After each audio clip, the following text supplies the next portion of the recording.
नमस्कार दोस्तों, शब्दों के जादूगर की कहानियों की श्रृंखला में आज एक और कहानी है अ मिडसमर नाइट्स ड्रीम का हिंदी आधी रात का स्वप्न। एथेंस नगर में एक सनकी राजा राज्य करता था। उसका स्वभाव बड़ा विचित्र था।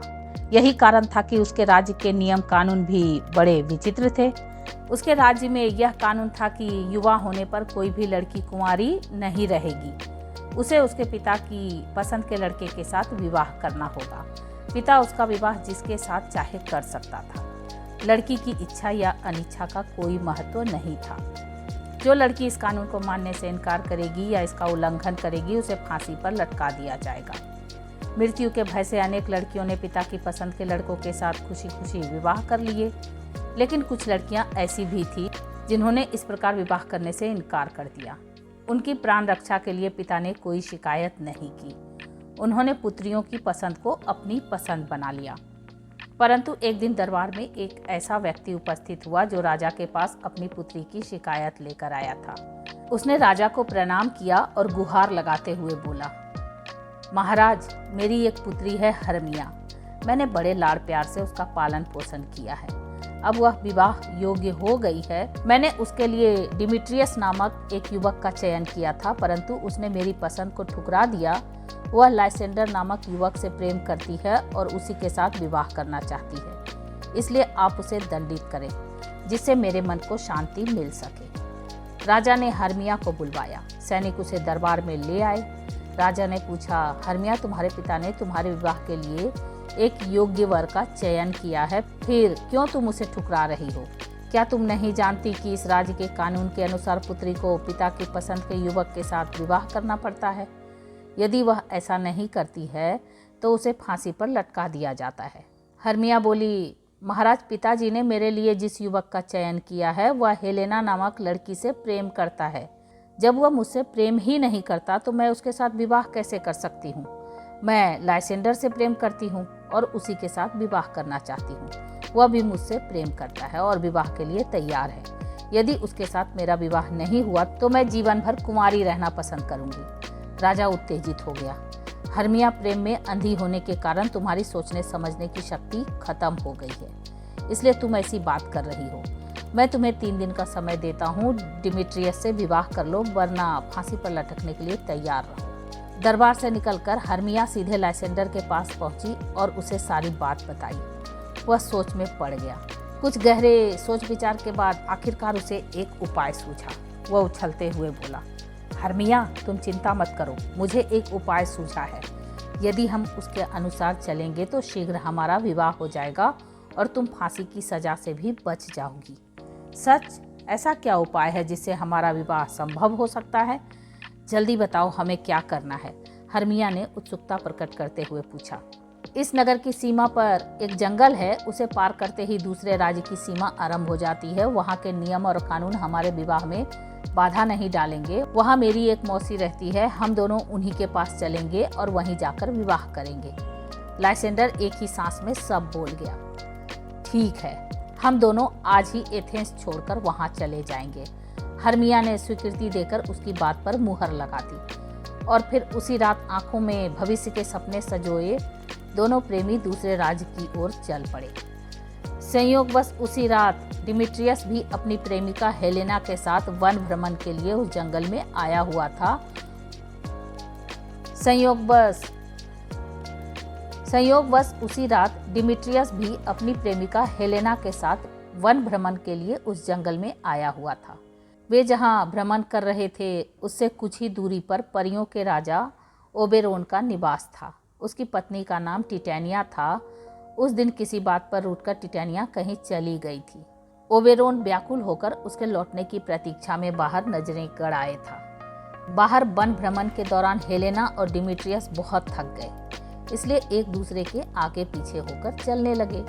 ओबेरोन उन्हें देखकर सोचने लगा कि शायद वे एक दूसरे से रूठे हुए हैं, इसलिए कोई ऐसा उपाय करना चाहिए जिससे वे फिर एक हो जाएं।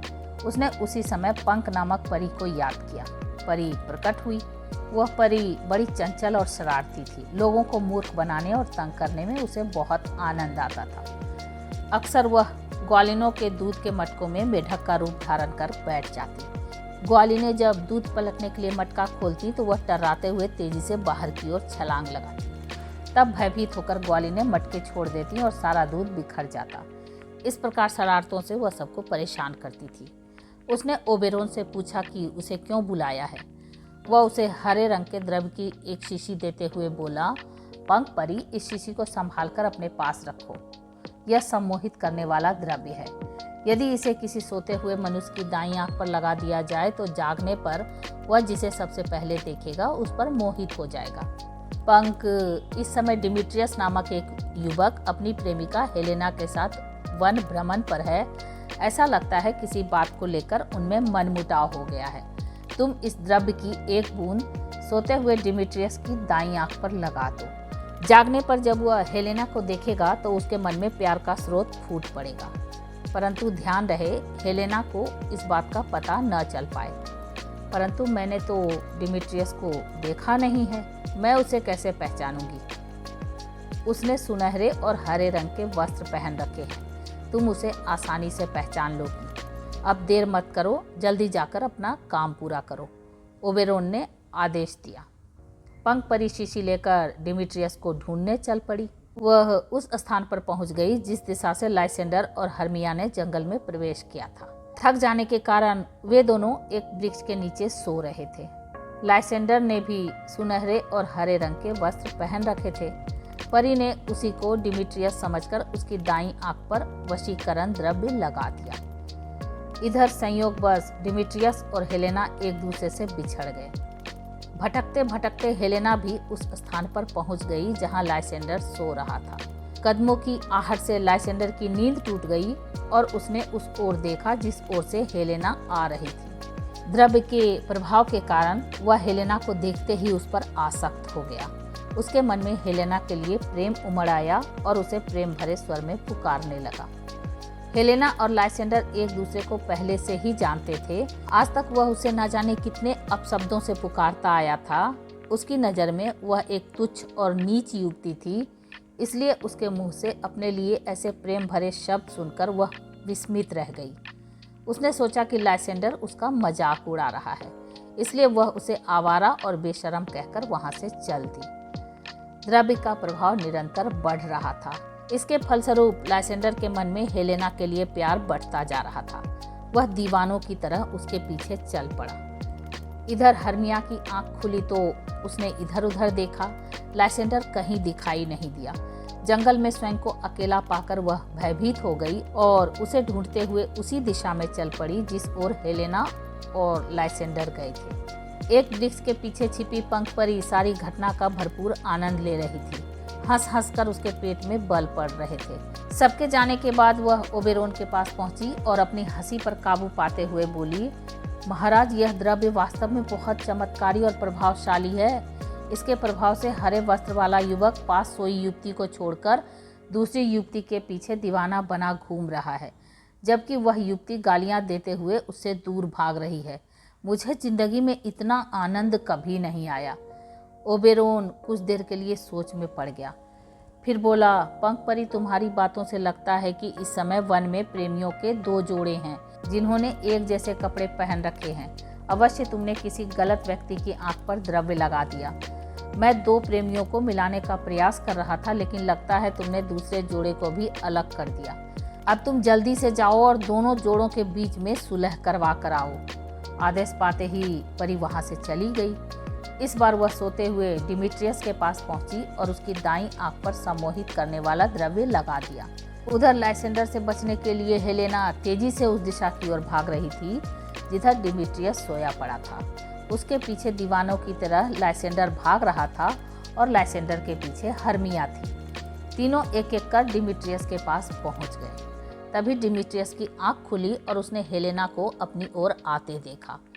वह हेलेना से प्यार करता था, लेकिन द्रव्य के प्रभाव के कारण वह उसे और अधिक चाहने लगा। उसने बाहें फैला दी और दीवानों की तरह बोला, प्रिय, प्राण प्यारी, तुम कहाँ चली गई थी? तुम्हारे बिना एक एक पल काटना मुझे कितना मुश्किल लग रहा था। आओ, मेरी बाहों में समा जाओ। मैं तुमसे बहुत प्रेम करता हूँ। सहसा हेलेना के कदम थम गए।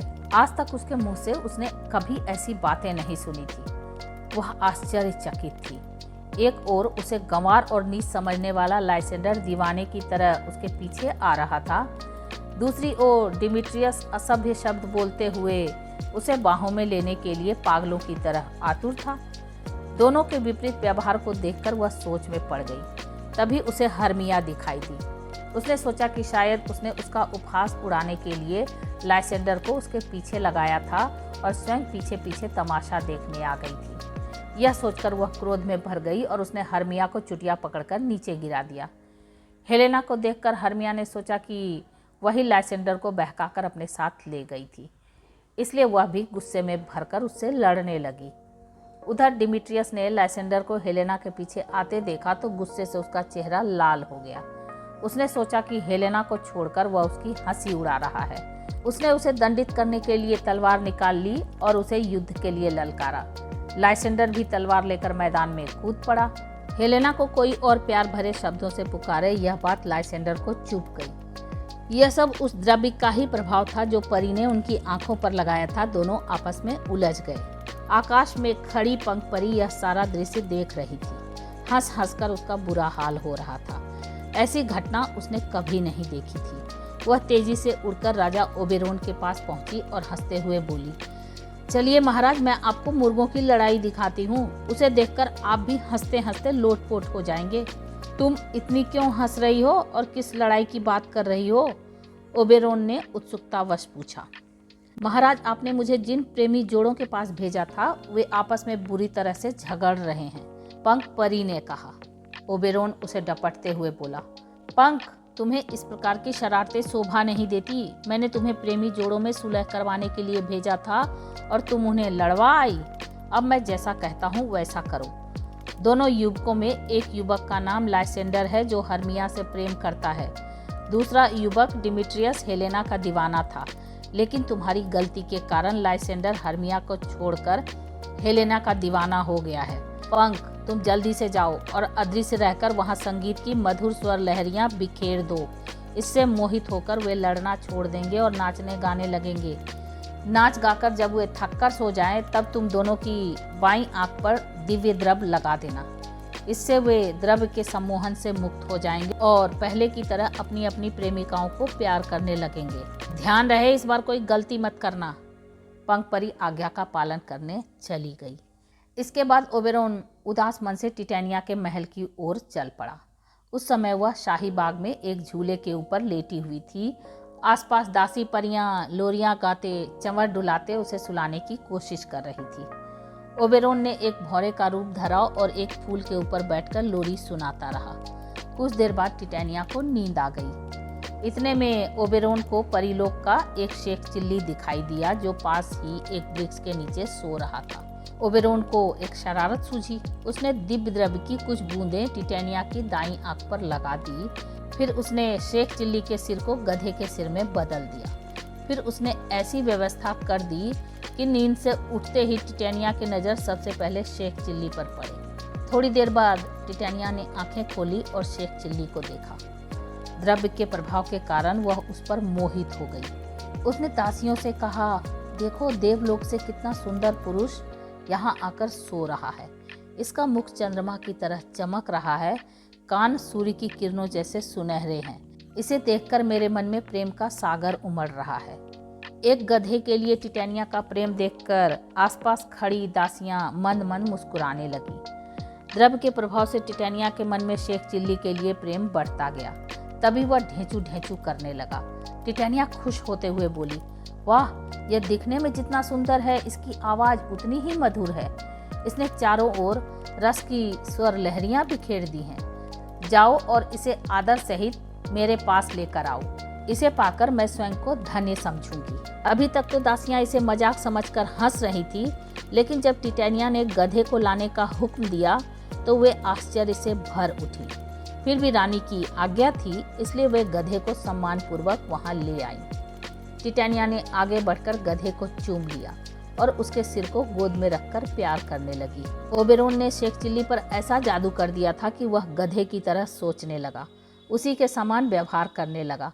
इसलिए टिटेनिया ने शेख चिल्ली से भोजन के बारे में पूछा तो वह बोला, मुझे भोजन में हरी घास और चने की दाल चाहिए, मुझे यही पसंद है। दासियों ने उसके भोजन का प्रबंध कर दिया। भोजन करने के बाद शेख चिल्ली की फरमाइश पर वे उसकी पीठ खुजलाने लगी। फिर उसे टाट के कपड़े पहनाए गए। सब कामों से निपटकर शेख चिल्ली टिटेनिया की गोद में सिर रखकर सो गया। उसे देखकर टिटेनिया को भी नींद आ गई। ओबेरोन अदृश्य रूप से यह सारा घटनाक्रम देख रहा था। हंसी से उसका बुरा हाल था। दोनों के सोते ही उसने शीघ्रता से रानी की बाईं आंख पर द्रव्य लगा दिया। कुछ देर बाद जब टिटेनिया की नींद खुली तो अपनी गोद में गधे का सिर देखकर वह भयभीत हो गई। तभी ओबेरोन प्रकट हुआ और हंसते हुए बोला, यह क्या कर रही हो रानी? मुझे छोड़कर किससे प्यार कर रही हो? टिटेनिया घबराकर उठ खड़ी हुई और गधे को जोर से एक लात मारी। ओबेरोन पुनः हंसते हुए बोला, मेरी रानी, कसम खाकर कहो कि अब तुम मुझसे कभी नहीं रूठोगी। कसम खाती हूँ कि आज के बाद मैं आपसे कभी नहीं रूठूंगी, टिटेनिया ने दोनों कानों को पकड़कर कहा। इसके बाद ओबेरोन ने उन्हें सारी बात बताई, जिसे सुनकर हर कोई हंसने लगा। इतने में पंख परी भी दोनों प्रेमी जोड़ों को लेकर वहां आ गई। ओबेरोन ने उन्हें अपना अतिथि बनाया।